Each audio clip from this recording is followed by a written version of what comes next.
The courtroom is designed to be a place of order and justice, where even the most dangerous criminals are restrained by the weight of law and the presence of armed officers. But what happens when someone facing the ultimate penalty decides they have nothing left to lose? When the sentence is death and the condemned decides to go down fighting? September 14, 2018. A federal courtroom in Austin, Texas, was packed to capacity for the sentencing hearing of 23-year-old Caleb Sharp, convicted of murdering 6 children and 2 teachers during a horrific school shooting at Riverside Elementary School 9 months earlier. The families of the victims filled the gallery, many wearing photos of their lost children pinned to their clothing. Armed U.S. Marshals stood at every exit, a standard precaution for high-profile cases. Judge Elizabeth Thornton, a distinguished federal jurist with 30 years on the bench, sat behind her elevated desk reviewing her notes before delivering the sentence. The trial had lasted 6 weeks, with overwhelming evidence of Sharp's guilt. Security camera footage, dozens of witnesses, and Sharp's own confession to police. The jury had deliberated for only 4 hours before recommending death, the ultimate penalty for the ultimate crime. As Judge Thornton began to speak, reading the formal sentencing order, Caleb Sharp sat at the defense table in an orange jumpsuit, his wrists shackled to a chain around his waist. His face was impassive, showing none of the emotion that had characterized his breakdown during the police interrogation, where he had sobbed about making them all pay and finally being remembered. "Mr. Sharp," Judge Thornton's voice was steady and firm, "you have been convicted of 8 counts of first-degree murder, 12 counts of attempted murder, and numerous other felonies. The evidence has shown that you planned this attack with deliberation and malice, that you showed no mercy to children and adults alike, and that your actions have caused immeasurable suffering to dozens of families." She paused, looking directly at the defendant.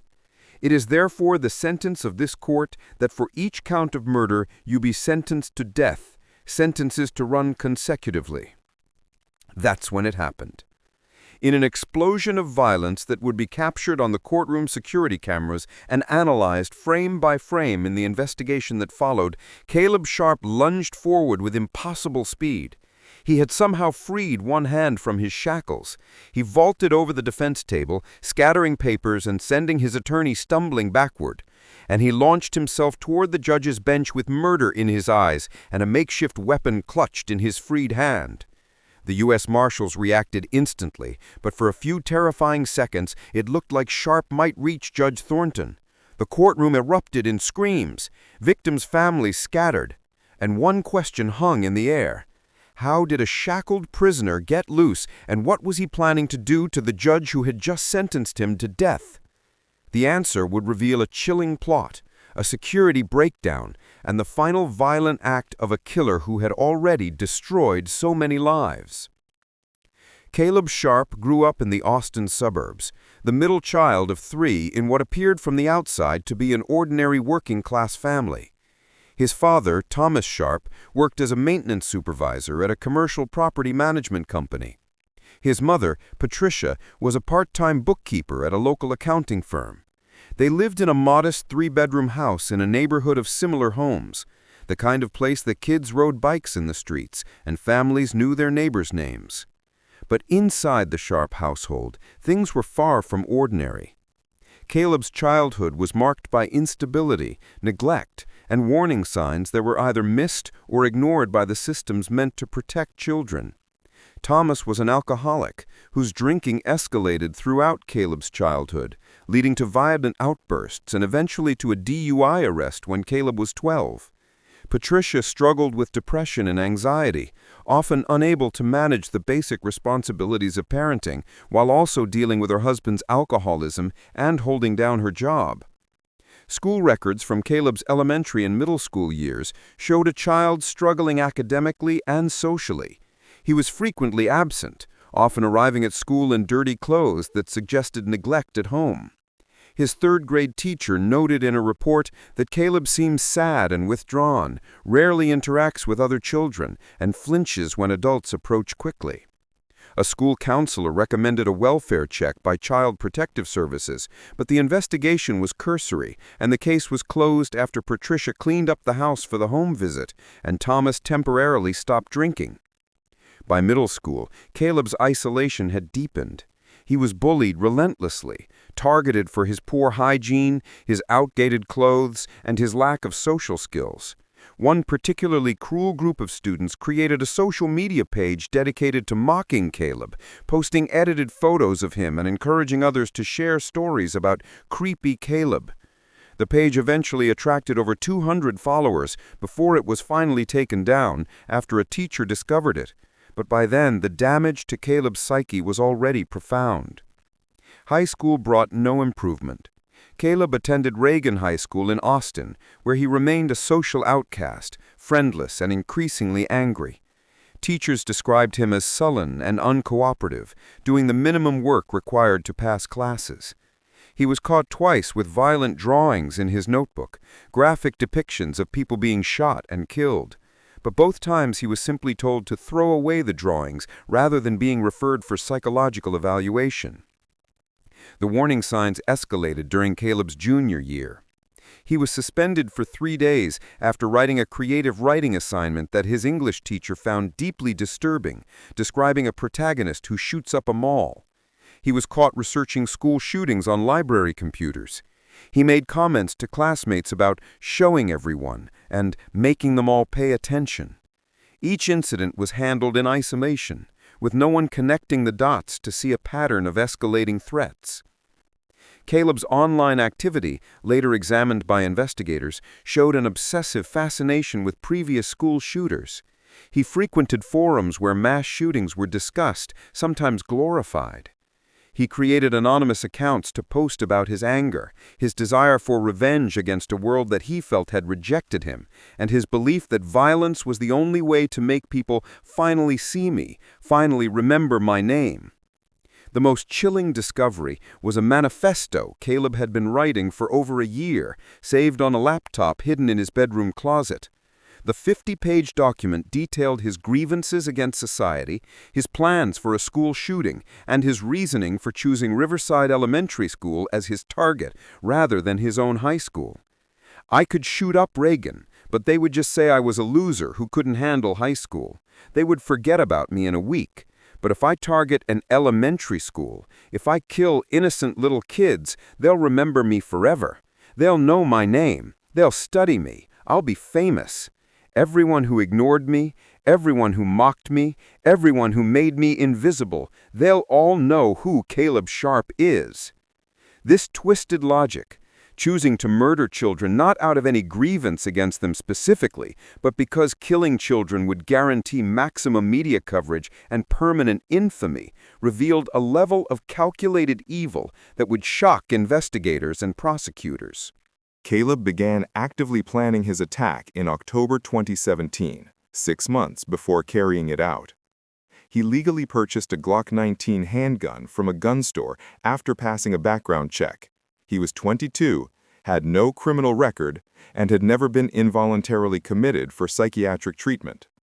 He bought additional magazines and hundreds of rounds of ammunition over several months, small purchases that didn't raise flags. He studied the layout of Riverside Elementary, the school his younger cousin attended, driving by at different times to observe security procedures and identify vulnerabilities. On the morning of April 17, 2018, Caleb Sharp put his plan into action. He wrote a final entry in his manifesto. "Today I become immortal. Today everyone will know my name." Then he loaded his Glock with extended magazines, put on a dark jacket to conceal the weapon, and drove to Riverside Elementary School to commit mass murder. Riverside Elementary School was a single-story building serving approximately 450 students in grades K through 5, located in a quiet residential neighborhood in South Austin. The school had basic security measures, a front entrance that required visitors to buzz in and be cleared by office staff, and doors that were supposed to remain locked during school hours. But like many schools, budget constraints and complacency meant security protocols were often inconsistently followed. Caleb arrived at Riverside Elementary at 10:47 a.m., just after the morning recess period had ended and students were returning to their classrooms. He had timed his arrival deliberately, knowing from his surveillance that the side entrance near the playground was often propped open by teachers during recess to make it easier for students to come back inside. Security camera footage, later shown in excruciating detail during the trial, captured Caleb entering through the propped-open side door. He was wearing a dark jacket despite the warm April weather, his right hand concealed inside the jacket. He walked down the hallway with purpose, heading directly toward the third-grade wing of the school where his cousin and other 8- and 9-year-old children were returning to class after recess. At 10:49 a.m., Caleb entered Mrs. Sarah Mitchell's third-grade classroom.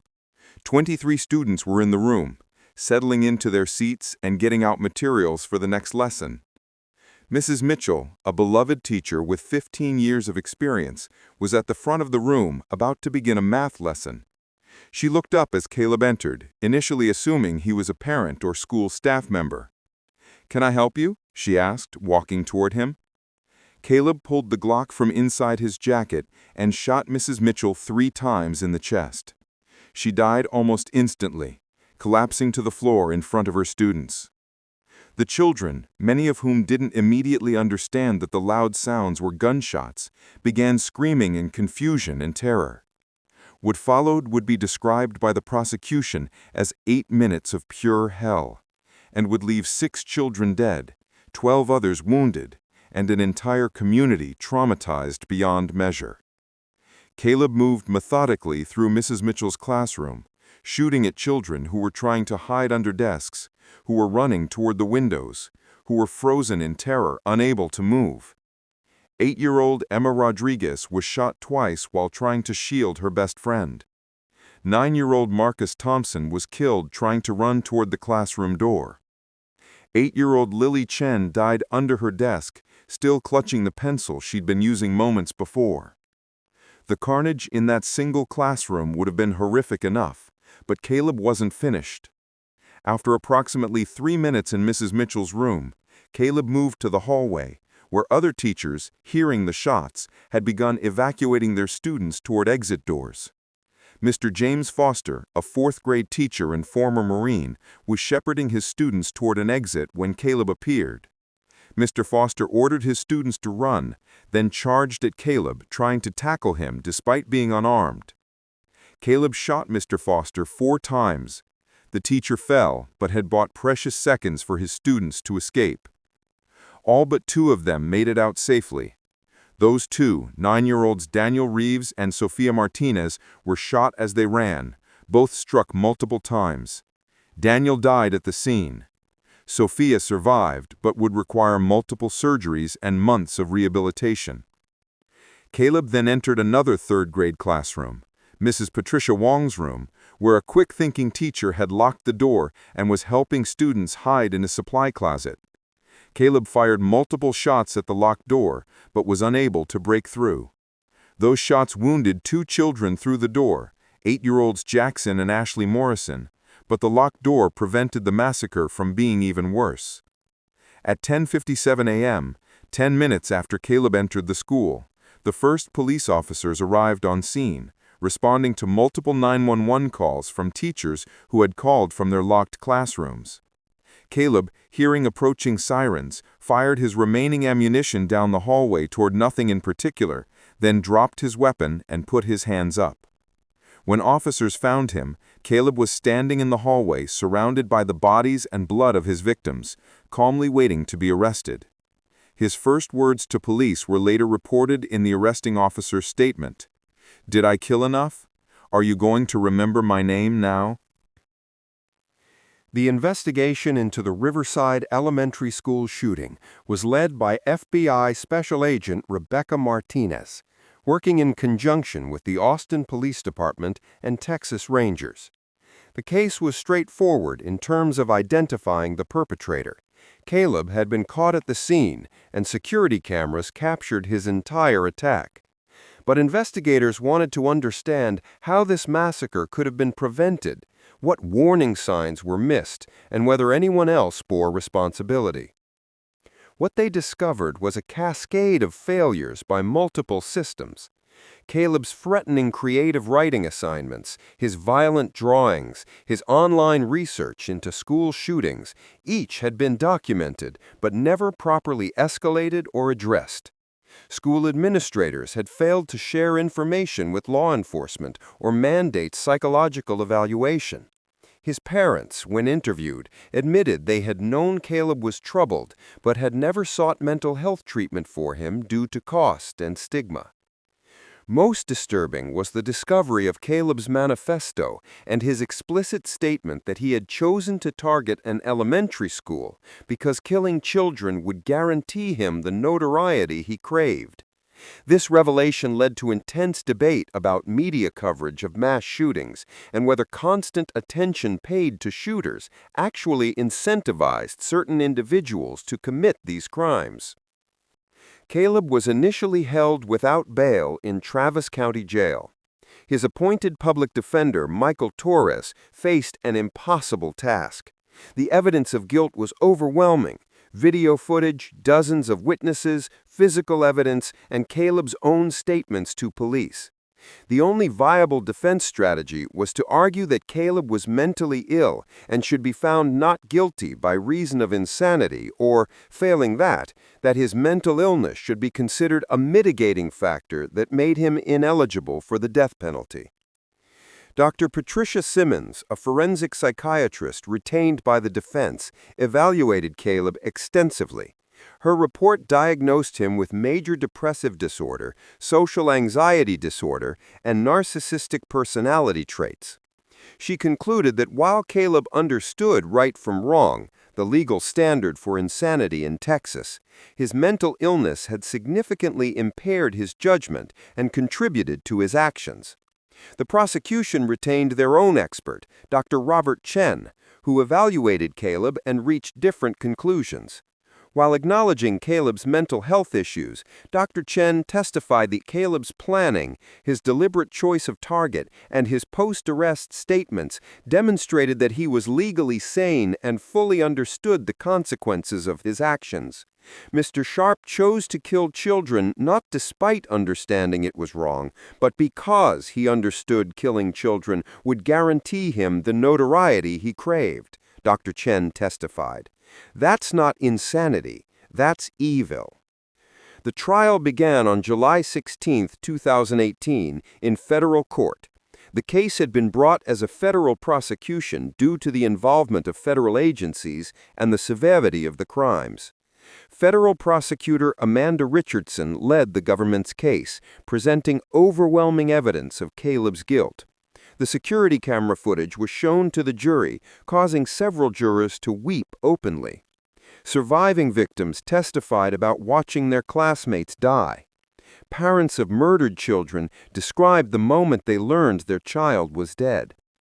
Perhaps the most powerful testimony came from surviving students who had witnessed the shooting.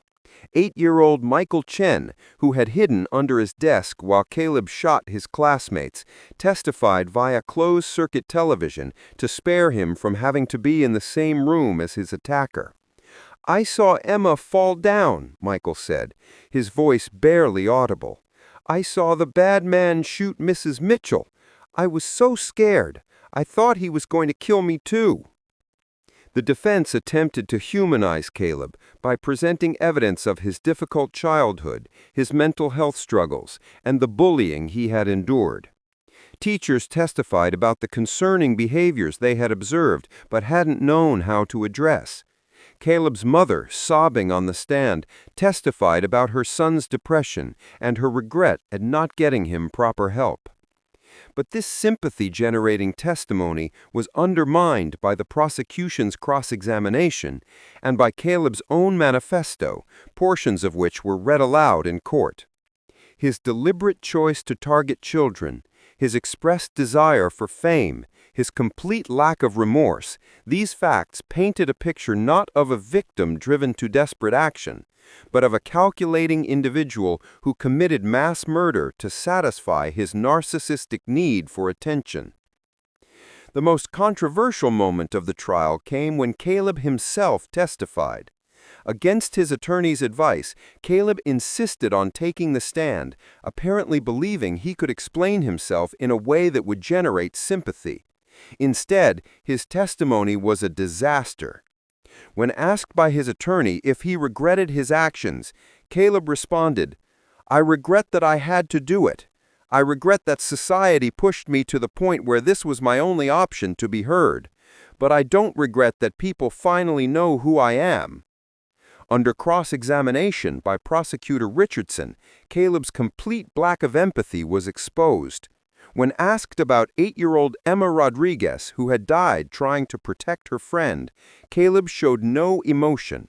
When confronted with photos of his victims, he looked away not in shame, but in apparent disinterest. And when Richardson asked him directly, "Mr. Sharp, do you feel any remorse for the children you murdered?" Caleb paused before answering, "I feel bad that their families are sad, but they're famous too, because of me. Everyone knows their names." This sociopathic response sealed Caleb's fate. The jury deliberated for just 4 hours before returning guilty verdicts on all counts. The sentencing phase, where the jury would decide between life imprisonment and death, lasted another week. The prosecution argued forcefully for death, emphasizing the number of victims, the vulnerability of child victims, the planning involved, and Caleb's complete lack of remorse or empathy. Richardson's closing argument was powerful. Caleb murdered 6 children and 2 teachers. He planned this massacre for months. He chose to target an elementary school because killing children would guarantee him the notoriety he craved. And he has shown not one moment of genuine remorse or empathy for his victims. If this case doesn't deserve the death penalty, no case does. The defense argued that executing someone with a mental illness, someone who had been failed by every system meant to help him, would be unjust. They emphasized Caleb's youth, 23 years old, and argued that life imprisonment would serve society's interests without requiring the state to kill a mentally ill person. The jury sided with the prosecution. On September 12, 2018, they returned a verdict recommending death for each of the 8 murder counts. 2 days later, Judge Elizabeth Thornton was scheduled to formally impose the sentence, transforming the jury's recommendation into the court's official order. No one knew that Caleb Sharp had spent those 2 days planning one final act of violence. The morning of September 14, 2018, began with standard security procedures for high-profile court proceedings. Caleb Sharp was transported from Travis County Jail to the federal courthouse in a secure vehicle, accompanied by U.S. Marshals. He was searched upon arrival, then placed in a holding cell adjacent to the courtroom while final preparations were made for the sentencing hearing. During this holding period, Caleb was visited by his attorney, Michael Torres, for a final consultation before the hearing. Torres would later testify that Caleb had seemed unusually calm, almost serene during their meeting, which Torres had attributed to acceptance of his fate.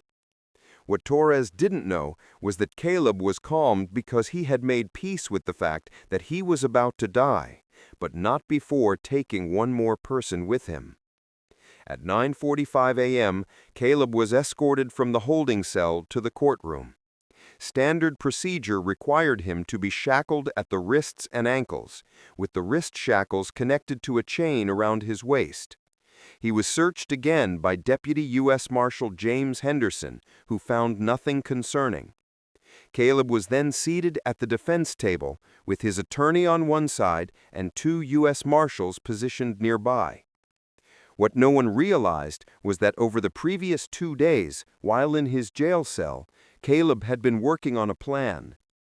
Using materials available to inmates, a metal strip from his bed frame that he had painstakingly loosened and shaped, and strips of fabric from his bed sheet, Caleb had created a makeshift handcuff shim, a tool designed to open the locking mechanism on standard handcuffs. He had hidden this shim in the one place he knew wouldn't be searched, inside his mouth, wedged between his cheek and gum. He had also fashioned a shank, a prison-made stabbing weapon from the same metal bed frame piece. This second weapon was concealed in a far more uncomfortable location. Caleb had inserted it rectally, knowing that standard security procedures wouldn't include a cavity search for a court appearance. The shank was small, only about 4 inches long, but sharpened to a point that could inflict serious damage. As the courtroom filled with victims' families, media representatives, and court staff, Caleb sat quietly at the defense table, his face impassive. Inside, he was preparing himself mentally for what would be his final act. He had accepted that he was going to die, either by execution or by being shot by marshals in the courtroom. But he was determined to take someone with him. And the person he had chosen as his target was Judge Elizabeth Thornton.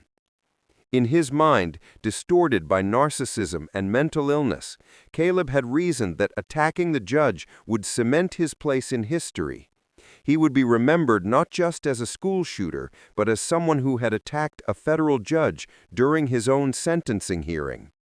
He envisioned the headlines, the news coverage, the eternal infamy. At 10 a.m., Judge Thornton entered the courtroom, and everyone rose. The hearing began with standard formalities, then moved into the sentencing phase. Judge Thornton reviewed the jury's recommendations, the pre-sentencing report, and the impact statements from victims' families. Several parents spoke, their voices thick with grief and anger, describing the children they had lost and the devastating impact on their lives. Through all of this, Caleb sat quietly, working the shim out of his mouth with his tongue, maneuvering it into his hand. The process took approximately 20 minutes, during which Caleb never changed his passive expression, never drew attention to the subtle movements of his jaw and throat as he repositioned the shim. Finally, Judge Thornton began reading the formal sentencing order. "Mr. Sharp, you have been convicted of 8 counts of first-degree murder, 12 counts of attempted murder, and numerous other felonies. The evidence has shown that you planned this attack with deliberation and malice, that you showed no mercy to children and adults alike, and that your actions have caused immeasurable suffering to dozens of families." As the judge spoke, Caleb inserted the shim into the locking mechanism of his right handcuff. It took 2 attempts. The shim was crude and the process delicate, but on the second try, he felt the satisfying click of the lock releasing. His right hand was free, though he kept it positioned as if still restrained. "It is therefore the sentence of this court that for each count of murder you be sentenced to death, sentences to run consecutively." Caleb exploded into motion. In one fluid movement, he stood, reached down with his freed hand to retrieve the shank he had concealed, and vaulted forward over the defense table. His attorney, Michael Torres, stumbled backward in shock. Papers flew everywhere. The courtroom erupted in screams. Deputy U.S. Marshal Henderson, positioned approximately 10 feet from Caleb, reacted instantly, reaching for his firearm while also moving to intercept. But Caleb had surprise and momentum on his side. He covered the distance to the judge's bench in approximately 2 seconds. The security footage would later show this in frame-by-frame analysis, with his right hand extended, clutching the 4-inch metal shank. Judge Thornton, seeing Caleb charging toward her with a weapon, tried to move backward in her chair, her face registering shock and fear. She had been a judge for 30 years and had never been physically attacked in her courtroom. The elevated judge bench, designed to symbolize the court's authority and protect judges from potential threats, suddenly seemed inadequate against a determined attacker. Caleb reached the bench and lunged upward, trying to stab Judge Thornton. His first strike missed as the judge twisted away, the shank slamming into the wooden bench surface with enough force to embed the tip in the wood. Caleb pulled the weapon free and drew back for a second strike. That's when Deputy U.S. Marshal Henderson reached him, tackling him from the side with enough force to knock both men to the ground. They fell in a tangle of limbs, Henderson desperately trying to control Caleb's right hand, which still held the weapon. Two more marshals converged on the scene, and within seconds, all three law enforcement officers were on top of Caleb, fighting to subdue him. The struggle lasted approximately 15 seconds. Caleb fought with the strength of someone who knew he had nothing left to lose, but he was no match for three trained federal marshals. Henderson finally managed to wrench the shank from Caleb's hand while the other marshals pinned his arms and legs. Additional shackles were applied, and Caleb was finally subdued, breathing heavily, his face pressed against the courtroom floor. Judge Thornton, shaken but physically unharmed, had been pulled to safety by her bailiff and court security officers. She stood behind her bench, her hand over her heart, visibly trembling from the adrenaline and shock of having just survived an assassination attempt. The courtroom was in chaos. Victims' families were screaming, some in fear, some in anger at Caleb. Media representatives were filming everything on their phones despite strict prohibitions against cameras. And Caleb Sharp, now fully restrained and being dragged toward the exit by marshals, was laughing. "You'll remember this," he shouted, his voice echoing through the courtroom. "You'll all remember this. You'll never forget my name." As he was pulled through the doors, Caleb's final words were captured on multiple recordings. "I'm immortal now. I'm famous forever." The attack on Judge Thornton triggered an immediate and comprehensive investigation into how Caleb Sharp had managed to defeat multiple layers of security. The U.S. Marshals Service launched an internal review. The Federal Bureau of Prisons examined jail procedures, and Congress held hearings on courthouse security. The investigation revealed several breakdowns in security protocols. The handcuff shim, created from pieces of Caleb's jail bed frame, should have been detected during routine cell inspections. The fact that Caleb had been able to loosen and remove metal pieces from his bed frame indicated inadequate monitoring of his cell and his activities. The shank, concealed in a body cavity, highlighted the need for more thorough searches of high-risk defendants before court appearances. Deputy U.S. Marshal James Henderson, who had tackled Caleb and prevented him from reaching the judge, was commended for his quick action and awarded the U.S. Marshal Service Medal of Valor. In interviews, Henderson downplayed his heroism. "I was doing my job. Judge Thornton was in danger, and I responded. I'm just grateful I got there in time." Judge Elizabeth Thornton, after taking several days to recover from the shock, returned to the bench to complete Caleb's sentencing. In a remarkable display of judicial courage, she insisted on personally finishing what had been so violently interrupted. On September 21, 2018, 1 week after the attack, Judge Thornton reconvened court with significantly enhanced security to formally impose sentence on Caleb Sharp. This time, Caleb was brought into the courtroom in a restraint chair, a device that completely immobilized him. He was surrounded by 8 U.S. Marshals instead of the usual 2 or 3. And Judge Thornton, though visibly affected by her experience, spoke with a steady voice. "Mr. Sharp," she began, looking directly at him with steel in her eyes, "your attack on this court last week was your final demonstration of the complete disregard for human life that has characterized your actions. You murdered 8 people, including 6 children. You have shown no remorse. You attempted to murder me simply to add to your notoriety. You are a danger to every person you encounter, and you will remain a danger for as long as you draw breath." Judge Thornton then read the formal death sentence for each of the 8 murder counts, exactly as she had begun to do before being attacked. "It is the sentence of this court that you be executed by lethal injection at a time and place to be determined by the Federal Bureau of Prisons. May God have mercy on your soul, because this court has none to give."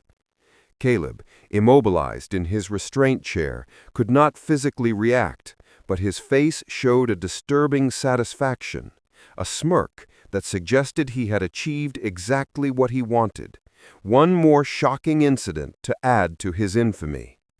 Judge Thornton saw that smirk and addressed it directly in remarks that went beyond the formal sentencing.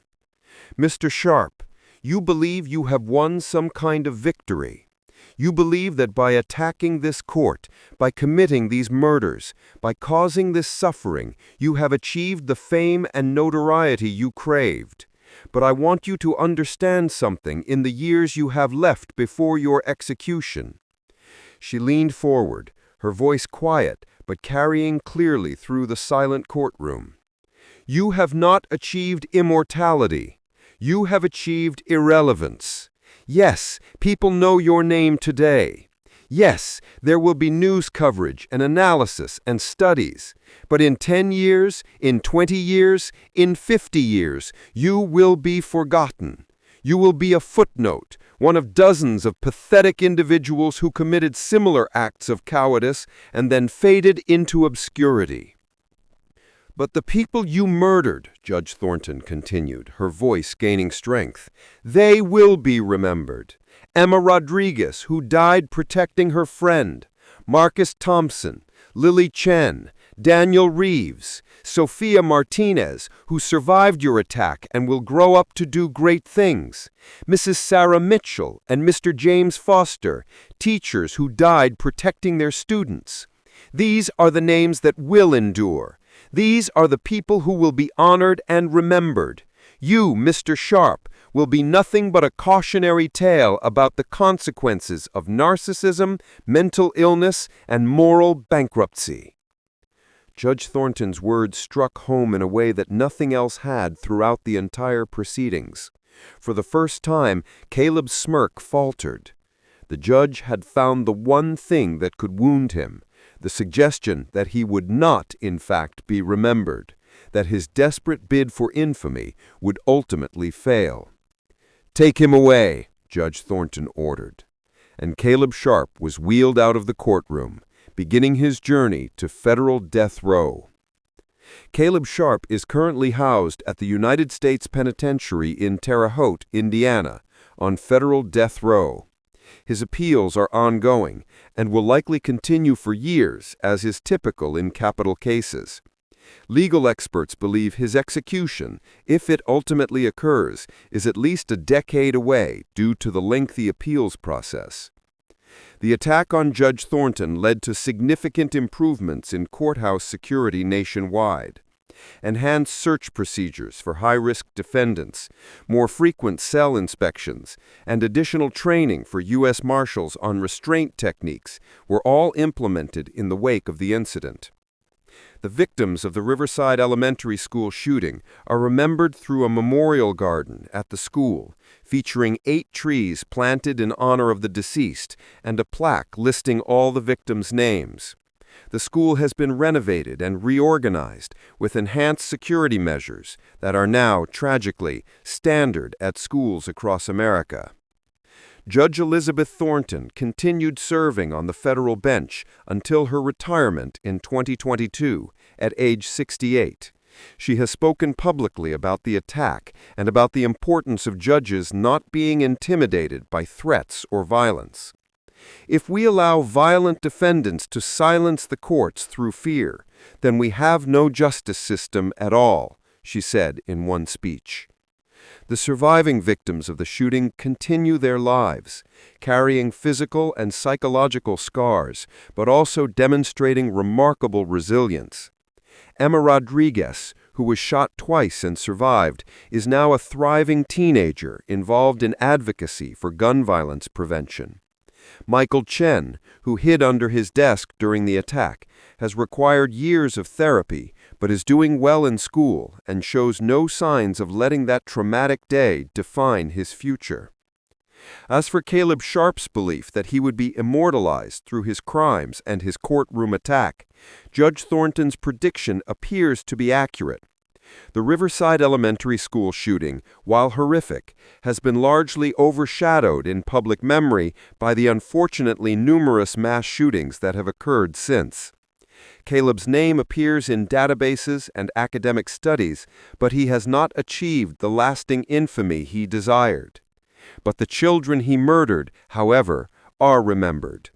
Every year on April 17th, the anniversary of the shooting, Riverside Elementary holds a memorial ceremony. Families gather to honor Emma, Marcus, Lily, Daniel, Sophia, Mrs. Mitchell, and Mr. Foster. Students read poems. The principal speaks about choosing love over hate, courage over fear.